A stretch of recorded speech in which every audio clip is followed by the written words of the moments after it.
Hi everyone, Doug Mealy here from Safer Handling, and I'd like to take you through our online legal briefing. So first of all, Safer Handling work internationally. You may have heard of us, you may not. We work with cruise ships, we work with correctional facilities, police forces, passenger assistants, care home staff. Name an industry where somebody's client facing, and we probably have some kind of input to their training, trainer training, or the equipment that they supply. Now, what might surprise you is when it comes to schools and care, we work in an unregulated industry. Within the civilian market, there are hundreds of training providers all out there marketing their own courses. There's some good ones, there's some very bad ones, and there's some indifferent ones. We always follow the NFPS syllabus, which is a set of physical techniques which have been medically reviewed, legally risk assessed, and all of our trainers come back every year and we accredit to do that. We're disseminating that information and passing it on to you through the theoretical elements and then through the physical sides. Now, each local authority, they tend to choose a training provider that they like. Whoever they've got a vested financial interest in, or whoever they've always used. Now, these are quite dangerous statements, especially when we consider that the liability lies with you as members of staff who are using these techniques, or an organisation who might be questioned as to why they chose one training system over another. So it's important when you're looking at procuring training in the first place, you check people's credentials, ask for CVs, and make sure everything's up to date, like insurance and medical reviews on the techniques that they are working with. The old-fashioned way of doing this kind of training was you work with someone that's a bit challenging, or the behaviour that challenges as we call it now. You get sent off on a course, you learn how to do some skills, and you come back. Now, the problem with that is, what if that person's off ill, which we're facing massively in these current times? What if they are the person that's having to always respond to this? Or what if they're just not there? What if they're not there at the time? To say to staff, you can't intervene because you've not had training isn't good practice, because in an emergency, we all might need to run into a road, just not run into a road, but stop a child running into a road. We might need to stop someone jumping out of a window, or we might need to break up that fight or defend ourselves. So the power is there for everybody, same as it is if you're walking up and down the street. Now, notice I said power, not duty. The difference between a power and a duty is a power is something you choose to use, which you can see here written out in safeguarding guidance, whereas a duty is something that by law you must do. Corporate manslaughter, not a nice thing for us to have to talk about, but it's very important this day and age. Private firms, so that's schools, care homes, minibus firms, anybody with a duty of care really, could be prosecuted if they fail in their duty of care. Now, duty of care, we've got one to each other, your employer's got one to you, and you've got one to yourself. So if you look at these different duties, health and safety law tells us that Section 2 is duty of care of staff to employees. Section 3 is the duty of care to everybody else that's out there, and under Regulation 3.1, annually as a minimum, organisations have to make a safe and sufficient risk assessment of people's working activities. And one of the things you'll notice on there is it talks about examples could include full prosecutions when someone's been restrained using an unauthorised or a badly taught body hold. So we're going to look later on in this clip about what kind of things we should try and avoid at everybody's benefit. Now, the burning question is, okay, we understand that sometimes there might be times where we can't intervene, but we still have a duty of care. So what are we supposed to do? So could you ever lock a door or create a barrier to prevent a child, vulnerable adult, or someone else leaving a part of a room? Now, if you ask that question to people, or you're in a client-facing role, you will have people telling you you're not allowed to do this. People that have been to university saying, my book says you're doing your job wrong. Even though I've never done your job, my book says it's wrong. And really, we have to cut through all this. But it is a human rights issue. Restricting someone's liberty or putting your hands on somebody could be questioned under human rights. So let's have a look at where this sits. Now, this is the hierarchy of law. We have Acts of Parliament, we have common law, known as judge-made law or case law, and then we have statutory guidance. Below that, we have your approved codes of practice, which sit in line with your health and safety and your human rights. We have guidance from government departments, and then we have local guidance, policy and procedure. So where people are saying you're not allowed to lock a door, or you're not allowed to hold me, or you won't be removing my child from a classroom. This is people's opinions, and those opinions sometimes find their way into guidance. Now, if we look at the top of the tree, if you consider that human rights and health and safety are amongst the most important laws out there, so much so that we can't pass laws in this country that don't comply with those laws. It's important we understand how human rights works. So there are two types of human rights. We have absolute rights, of which there are three: right to life, prohibition of torture, and a right to hold a religious belief. And we have qualified rights. Now, I've just picked a few for the example here, such as right to education, right to liberty, right to a private life, and right to manifest your religious beliefs. So at the top of the tree, we've got right to life. Basically means you can't kill people. Quite a good law to have, I think. I think more countries should have it. It also places a positive obligation on the state and state authorities to preserve life. And that's where we get health and safety culture from. Torture. Torture sounds extreme, but torture could be inhumane or degrading treatment, or it could be pain or suffering which went on for a prolonged period of time. Some people would say that's quarantine. I'm not too sure. And the last of all is the right to hold a religious belief. Now, unless somebody can prove, and unless you're intentionally putting somebody's life at risk, you are torturing them or you are oppressing their religious belief. When people play this human rights card and they say that's against the Human Rights Act, or that's a safeguarding issue, or you can't do that because of health and safety, they tend to be just coining a phrase. And unless it fits into one of those, you're not being accused of taking away absolute rights. You'd be accused of taking away qualified rights. So, for example, every child has a right to education and to play. Okay, if they're in a safe environment and if everybody else is safe, if they're putting people's safety in jeopardy, or they're putting the other kids at risk of being tortured, let's say that's abused, because that's the kind of word we use in this country, through sexualized language or behavior or removing their clothes, then they wouldn't remain in that class. They'd be removed. Would that parent then have a right to say, oh, you've breached my child's right to education, we're going to sue you under the Human Rights Act? Well, no, if it was continued and intentional, but we're going to take away that education to protect people's lives and to protect people from injury or unnecessary harm. Liberty. Liberty is a qualified right. It's not an absolute right. Now, okay, a lot of the time you can let a child leave a classroom, have some space to calm down, and then come back in. That's a great thing to do. But if you've got a child on one side of a room trying to get into a room to cause harm to the other child, would it make sense to take that child's liberty away by creating a barrier or blocking or locking the door to keep everybody else safe? And the answer to that is yes. And you've probably got lots of case studies yourselves where you've had to do exactly that. And don't forget this. We are always told to use the least intrusive or the least invasive methods of physical intervention possible. And to contain someone rather than restrain someone might be exactly what they need to calm down. Right to a private life, that's relevant if we're talking about search. Now, just on restriction of liberty, back to that question, could we ever lock a door, create a barrier? Well, the answer to that is yes. And just to look a bit further into guidance, if we go back to 1989, when I was 9 years old, and we look at the definitions here of the Control of Children in Public Care and the Children Act, Lord Laming says in certain circumstances restraint can be used, but it's also reasonable to bolt a door, not just hold the door closed, but bolt it whilst you win time to call for help from other members of staff. Now, just on bolting a door, just to look a bit further into guidance, if we go back to 1989, when I was 9 years old, and we look at the definitions here of the Control of Children in Public Care and the Children Act, Lord Laming says in certain circumstances restraint can be used, but it's also reasonable to bolt a door, not just hold the door closed, but bolt it whilst you win time to call for help from other members of staff.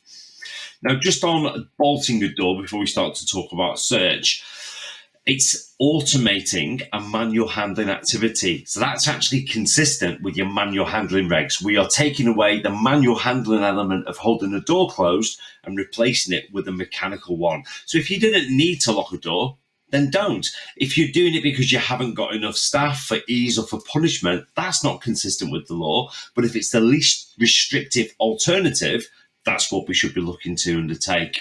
Same goes for search. Again, right to a private life, it's portable. So when I'm on a train with a bag, no one's allowed to look in the bag. There's nothing cool in there, but they're not allowed to look in it. If, however, we are a vulnerable person and there's reason to believe we have some of these items in our possession, then we do not need permission. We're allowed to undertake a non-consensual search. Now, what does that mean? Well, if you look at the Violent Crime Reduction Act, what it actually means is you can use force to undertake this search.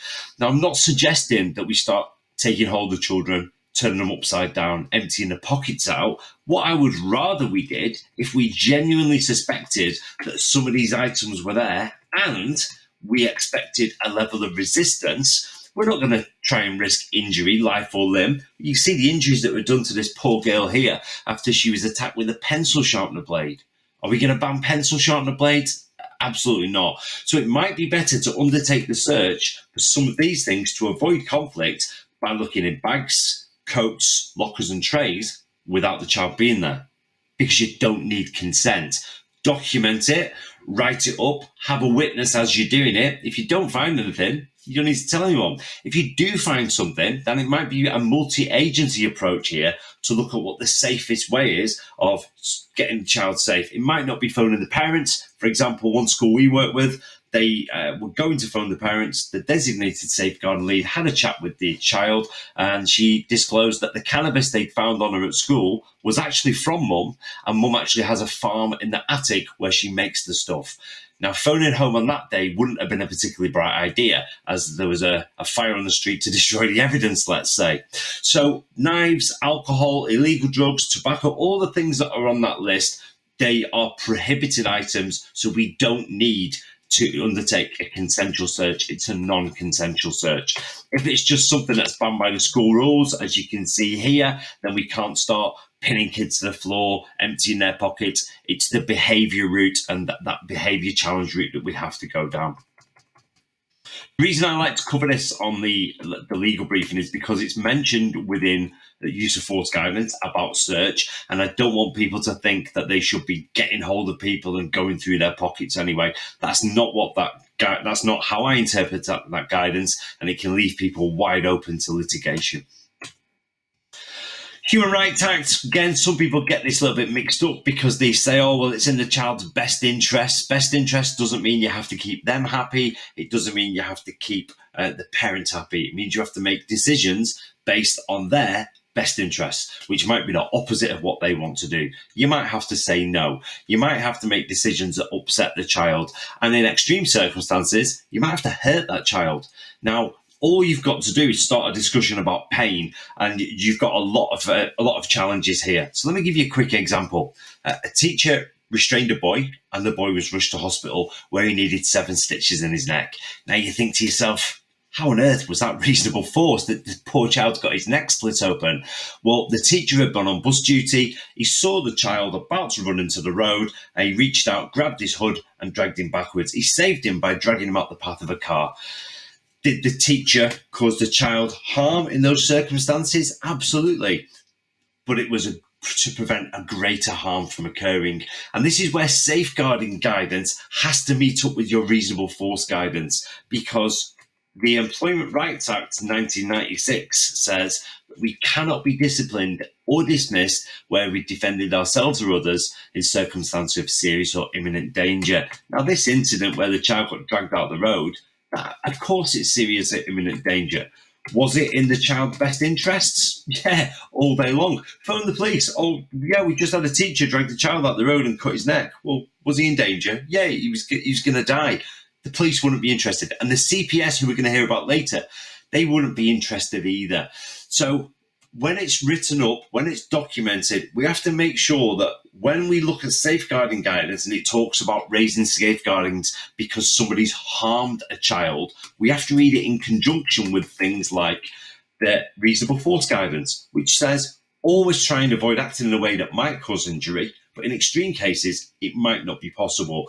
I'm sure in hindsight and from sitting behind your keyboard, people can say, oh, well, I wouldn't have dragged the child's hood. I'd have put myself here, or have put my hand there, or I'd have twisted my body this way. When you've only got gross motor skills and the blood in your body hits your feet in 1,000th of a second because your adrenaline and fight or flight kicks in, you're going to react and you're going to do what you honestly and instinctively feel necessary to prevent that harm.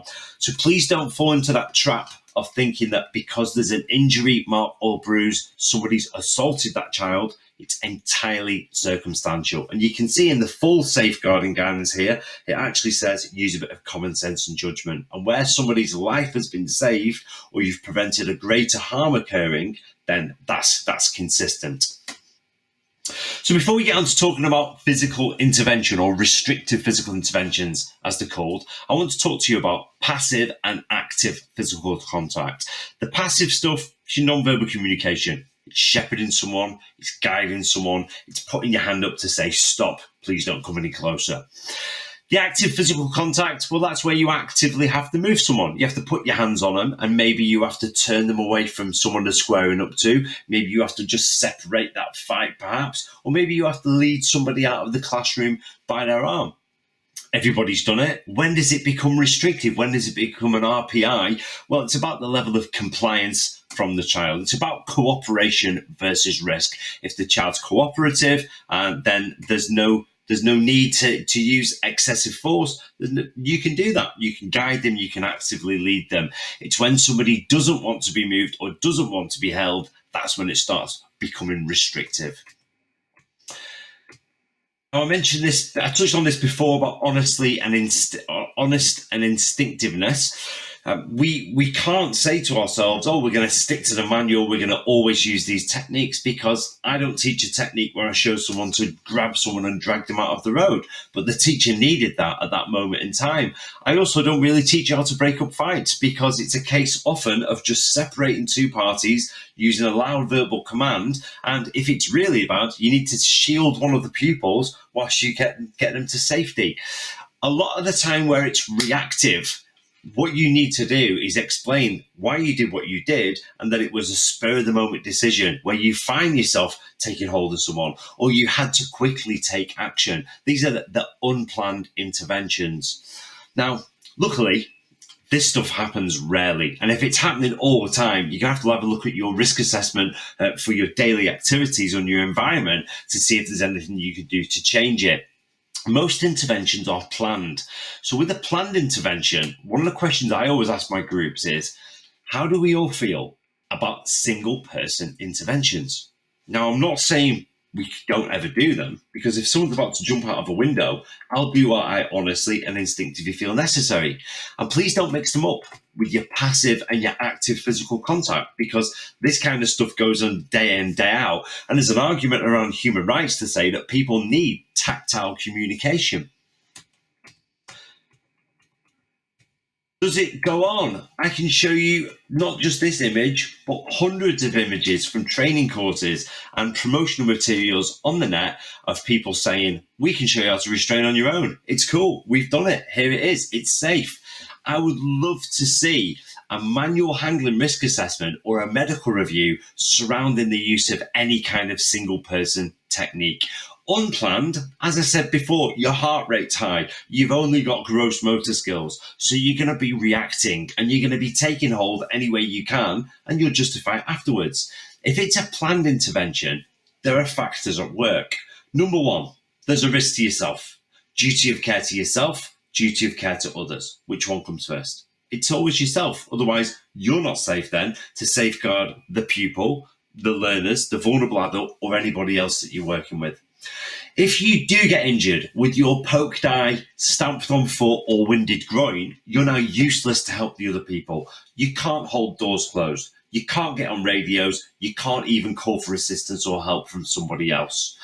And the child, let's say you do get injured or you don't fall on them and squash them during the intervention, well, they're just going to carry on with their behaviours, yet they now don't have that adult voice of reason or a competent person to rein them in.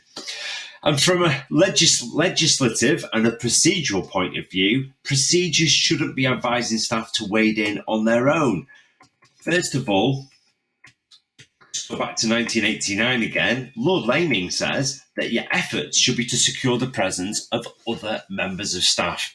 If you intervene without the proper assistance and somebody got hurt, it would be an error of judgment. So it's not just me that's saying this, it's not scaremongering. It's been around for a long time that we need safe systems of work to make sure the staff are safe as they're undertaking these skills.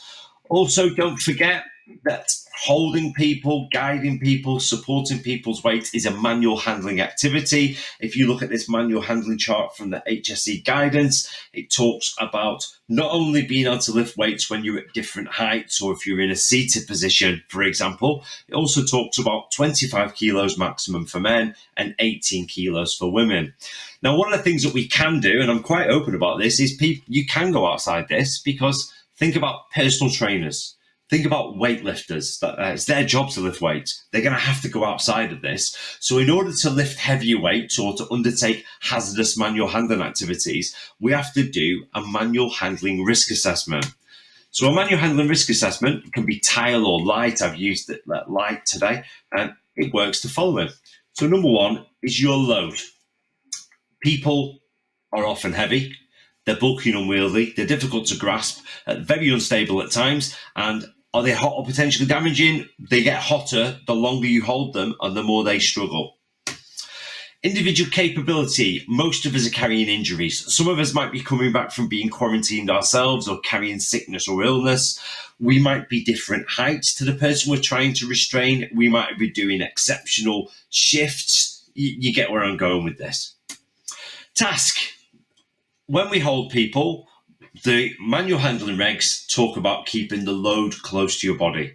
They talk about not twisting your trunk. It talks about having your feet facing the same way as your shoulders. Well, all this is great if it's a chair or a box you're holding, but if it's another human being, they are going to struggle, fight, try and spit at you, bite you. So naturally you turn your head away, you twist your body, you move your hips backwards. So the task is very difficult to keep within the manual handling regs. And the environment, well, we are working sometimes in schools with very small chairs. We're bending down managing children. We're moving up and down corridors, stairs even. There's a variety of poor lighting conditions, humidity, the floors can be slippery. A manual handling risk assessment on a person for a single person intervention, I mean, for double it's difficult enough anyway, but for a single person, it simply doesn't work.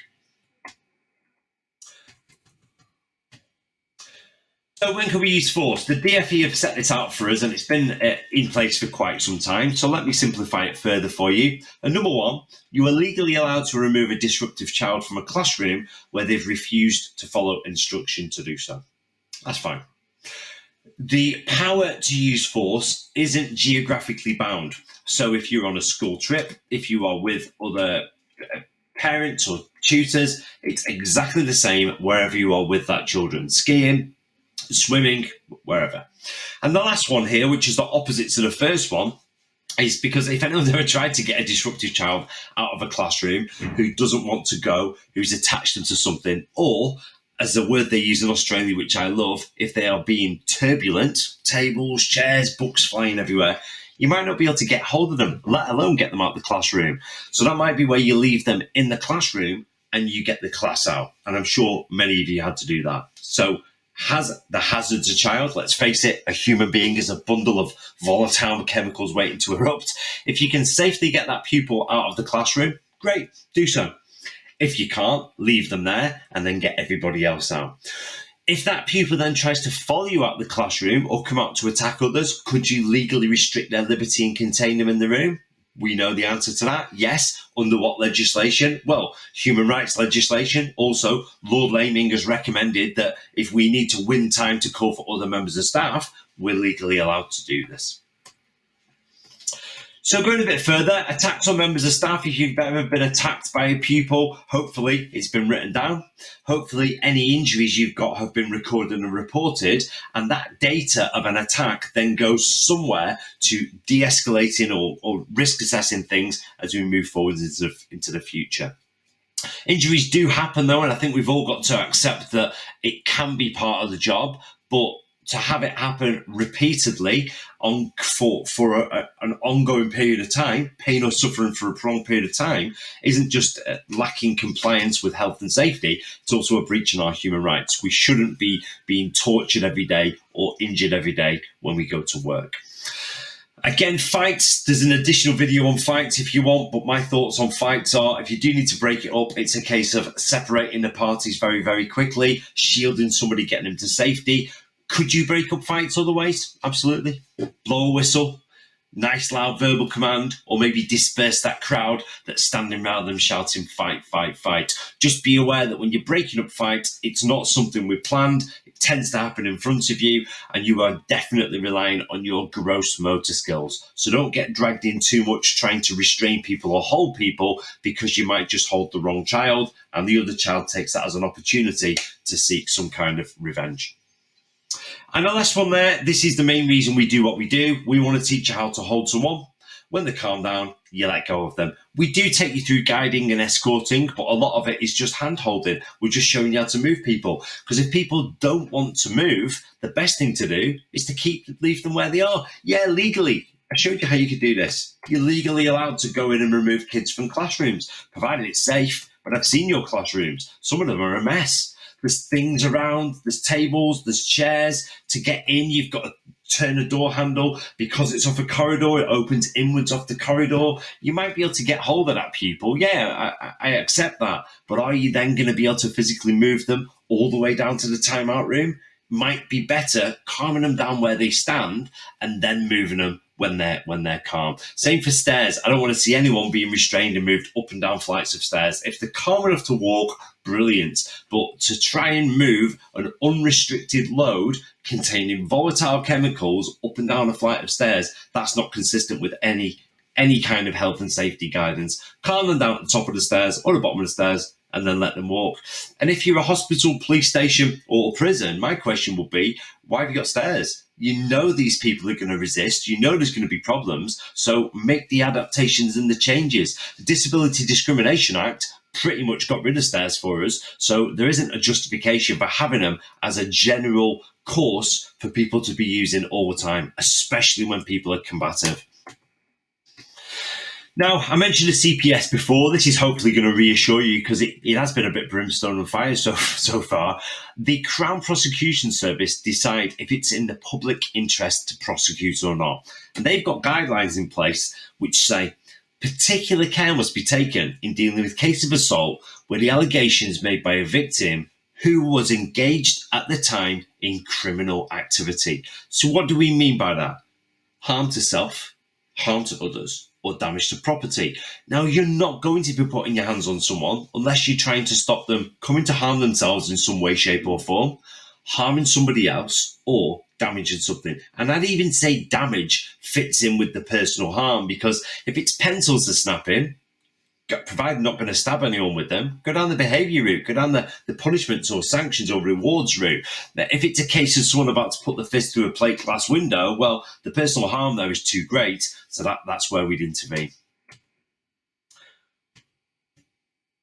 Now, this bit of guidance goes on to say that where the use of force is reasonable, you have an absolute defence and charges should not be brought. Now, again, some people might say, oh, well, I don't know if I believe that. If you go back to 2005, which is quite a long time ago, and you look at the 15-year period up to that, out of the 20 million crimes that were committed, we only actually had 11 successful prosecutions, and these were pretty far-fetched crimes. One was a man who found a burglar in his porch with 27 stab wounds in his back, he claims. Another one was a mechanic who caught a burglar, wrapped him in a carpet, put him in the boot of his car, drove him to work, then threatened to set him on fire. Now, again, this isn't your day-to-day bruising or a mark on a child's arm or defending against a burglar. They were quite far and quite extreme.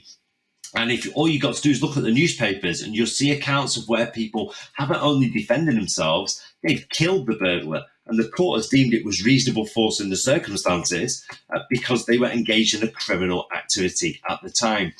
Now, a common question is people say, oh, well, hang on a minute, it's not a crime for a child to refuse to leave a classroom. No, it's not. But when you then go to remove them and you're going about your lawful business and they're resisting trying to cause, which would cause harm to you, that's them risking harming themselves or others. So yeah, a lot of the time, try and go down the behaviour route. If it's not safe to remove a child from a classroom, then don't. But if you do need to remove a child from a classroom and it's safe to do so, and like I said, it's active physical contact and it's not going to injure them, then that is consistent with the law because their invitation to be in the classroom has been revoked and it's protecting the education of the other children.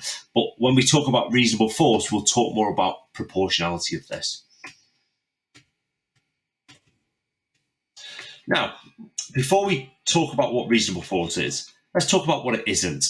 Minimum force. I've worked under a minimum force policy, and minimum force got me punched in the face at least 2 or 3 times. We'd be guiding someone, holding someone, moving them. The person we're holding would say, "Ow, you're hurting me, get off, the handcuffs are too tight."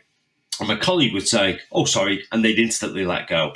I'd get whacked in the face, I'd get punched, we'd face resistance, we'd regain control, and at the end, sat in a debrief with peas on my face, I'd be saying, "Why did you do that?" And they'd look at me angry and say, "Because he said we were hurting him and we're only allowed to use minimum force." So clearly, minimum force is open to interpretation. And as you can see here, there's no actual minimum force statute in common law.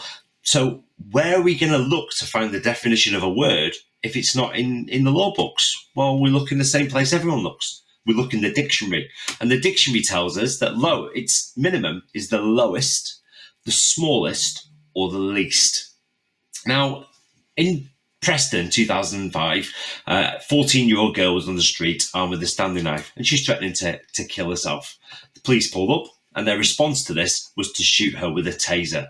Now, those of you that are familiar with a taser, it's a high voltage of electricity which shocks people into compliance. They're then detained and dealt with accordingly. Now, this girl was sectioned. She got the help that she needed. But I remember seeing a little bit of people saying, "This is police brutality.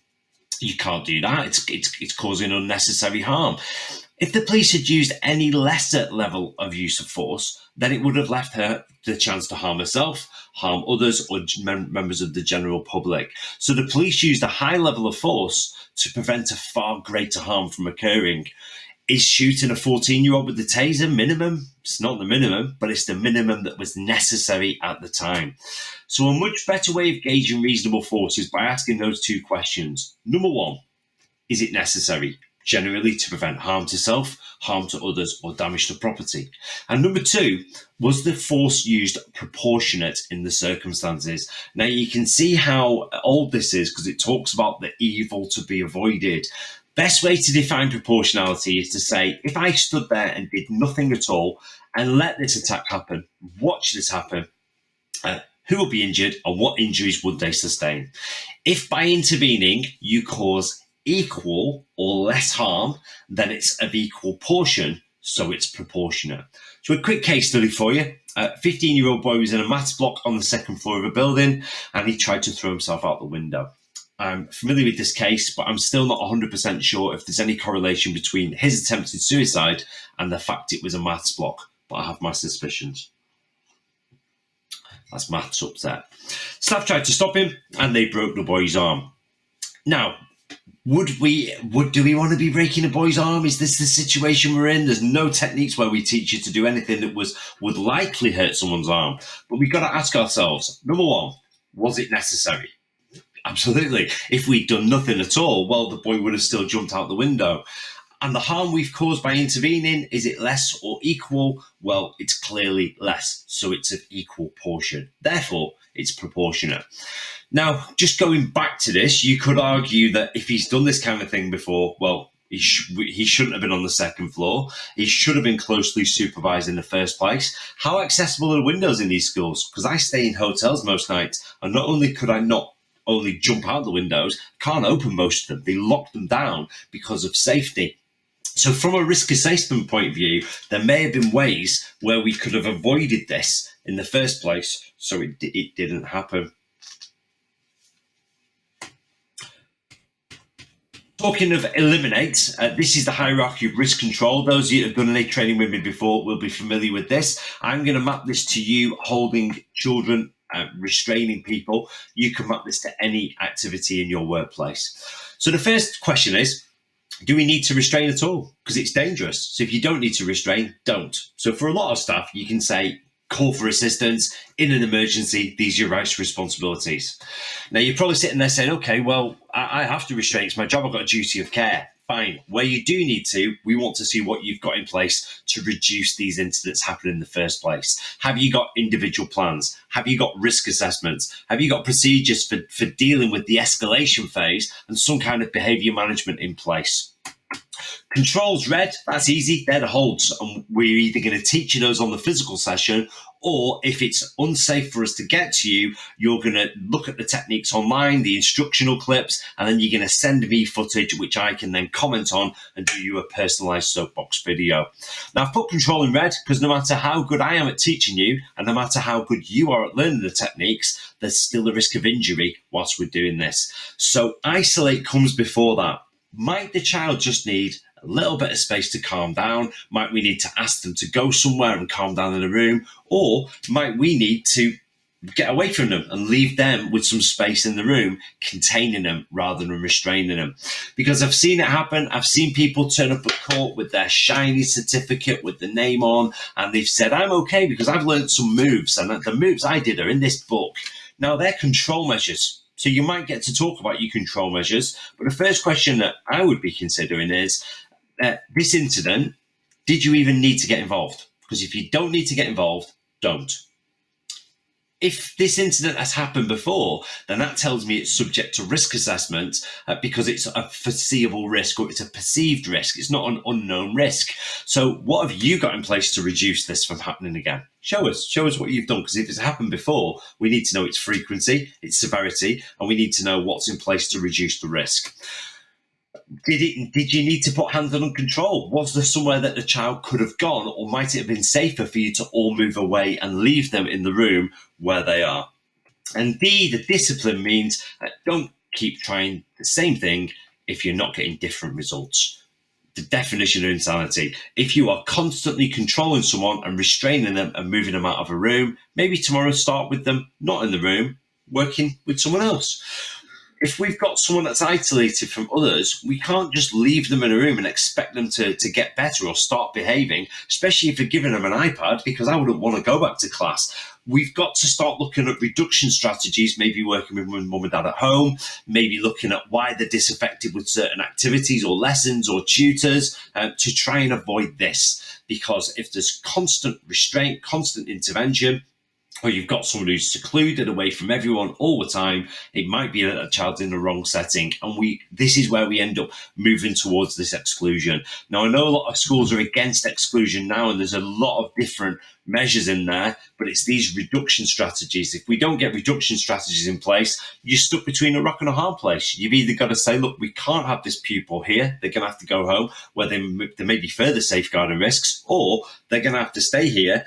They're isolated, they're contained away from others, or they're getting re-traumatized by being restrained constantly. And it's that reduction that our behaviour management aims to target on. Back to corporate manslaughter again, we talked about this before, so I want to focus now on the kind of stuff we should never do. You can see our clips, you can see our step-by-step instructional techniques DVD, and that'll tell you what to do. What kind of things should we be avoiding? So unacceptable practices. First thing I want to talk to you about are basket holds, small child wraps, tantrum holds, or I believe they're also called wraps or T-wraps.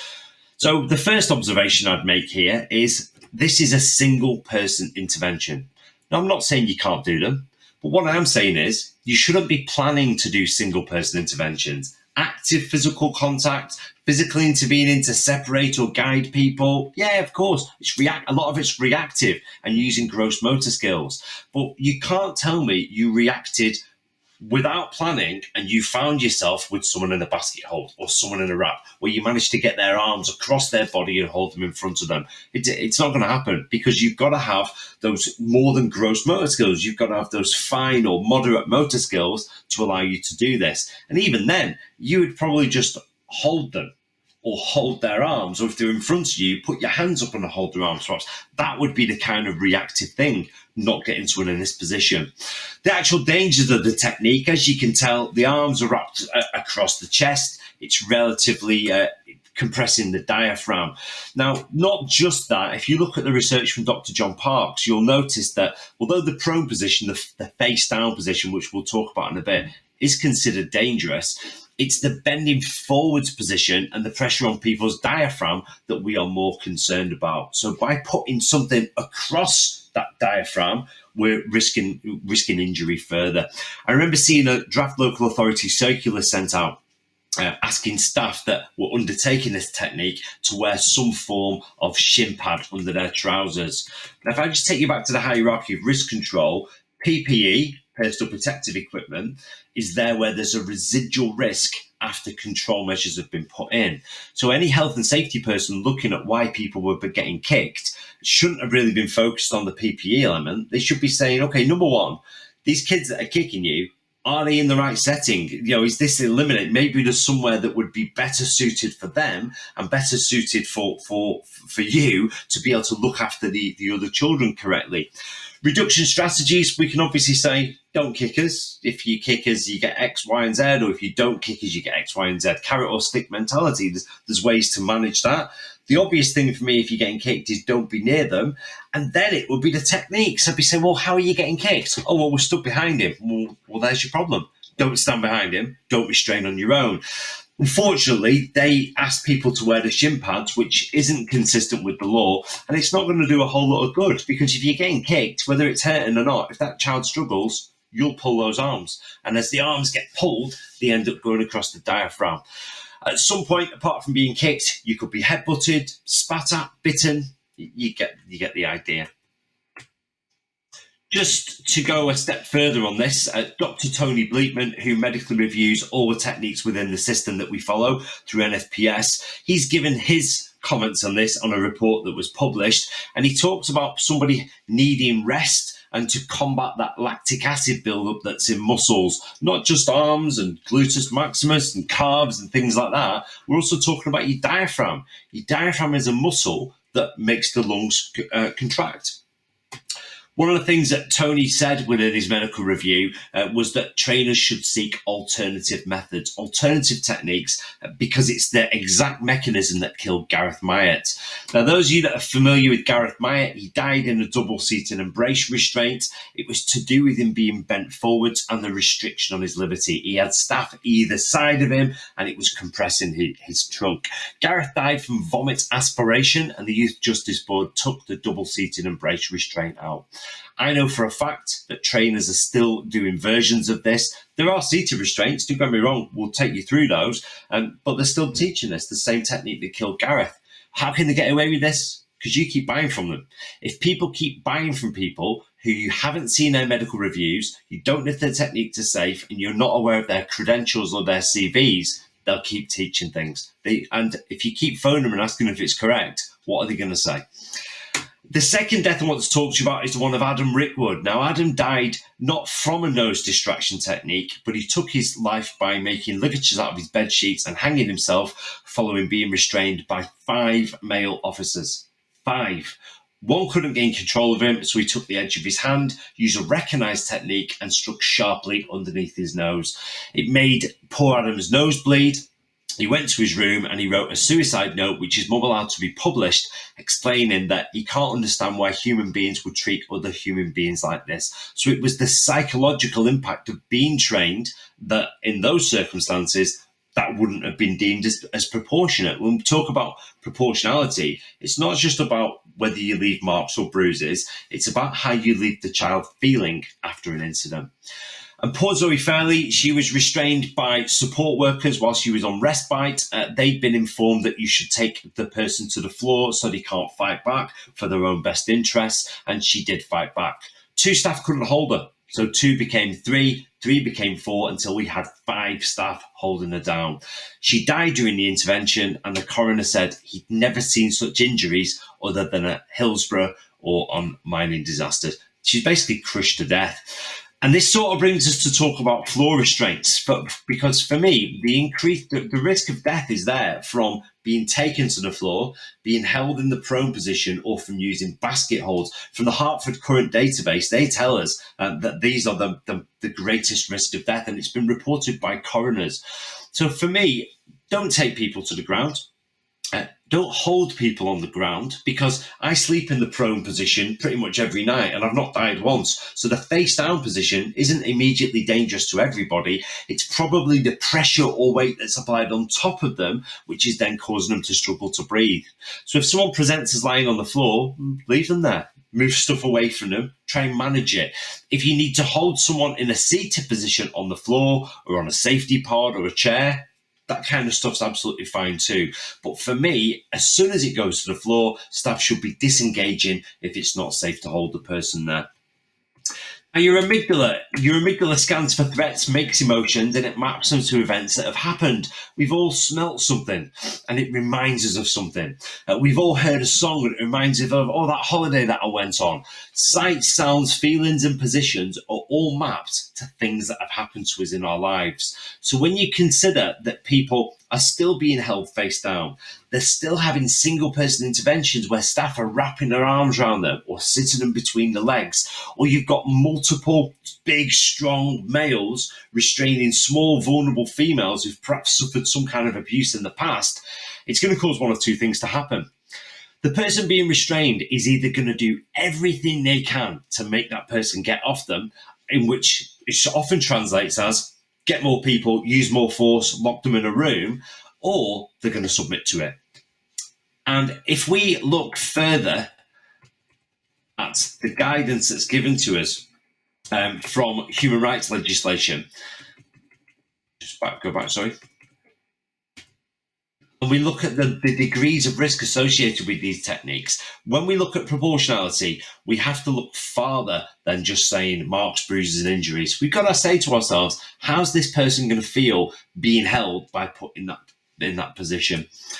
Now, the basket hold sometimes gets called other things. I remember emailing a school and they said to me, "Oh, well, I know what you've seen in our video. It's not a basket hold. It's a wrap." Well, call it what you want. It's dangerous. And if you're in a seated position, you then only have 3 or 5 kilos, gender respective, to be able to safely support that person. Bearing in mind, if you're sat, you probably turn into the side or twist into the side, or you're on a chair that's not against a wall or isn't supported by something, then you're increasing that risk for everybody that's involved. Other factors around restraint would be somebody's weight, if they have any respiratory conditions, heart conditions, anxiety. We've also got to take into consideration ethnic considerations like sickle cell anemia, where people's blood cells don't form in the correct shape due to people involving at altitude and they might need extra oxygen. Prolonged struggling, for me, that's a massive one. I know I've spoke to some people and they've said, under no circumstances will our staff lock somebody in a room. Well, if you're not going to lock someone in a room and they're harming themselves or they're harming others, you're probably going to have to hold them. If you're holding someone and they continue to struggle and they get hotter and hotter and more anxious, there's going to come a point where the staff or that person burns out. And if they then burn out and you haven't got them contained, you're back to square one. They're going to remove themselves and you're going to have to find other ways to control them or contain them. The technique I've just mentioned there was subject to a court case, and this court case was described by the expert witness in the case as a systematic failing of the training system. A teaching assistant with all good faith used that technique to remove someone from a classroom. He found himself investigated by the police and in civil court. His defence was, I was doing as I was told, I was doing what I was instructed to do, and the prosecution described his defence as the Nuremberg defence. Yes, that's right. They compared him to SS Nazi Germany for trying to do his job with a child. But they've got a point. There's enough guidance, there's enough evidence out there from the medical reviews I've just shown you from Tony Bleekman and other people that have looked at these techniques and have scrutinised them, Mark Dawes included, that says we should find safer and more alternative techniques. If we're going along with what an employer tells us and it's not ethical and it's not against the law, then you're just carrying out the instructions of somebody who's giving you illegal or bad advice. So again, if you're dubious of any technique, we're happy to help you investigate this, but just ask for the medical review. There should be a medical review and a manual handling risk assessment that talks about the safest way to undertake these techniques. So it's been quite short. I wanted to get through this quite quickly because I'm aware some of you might be going into job roles you've not done before, refreshing. You'll hopefully have everything you need now to answer the questions that are attached on the next page.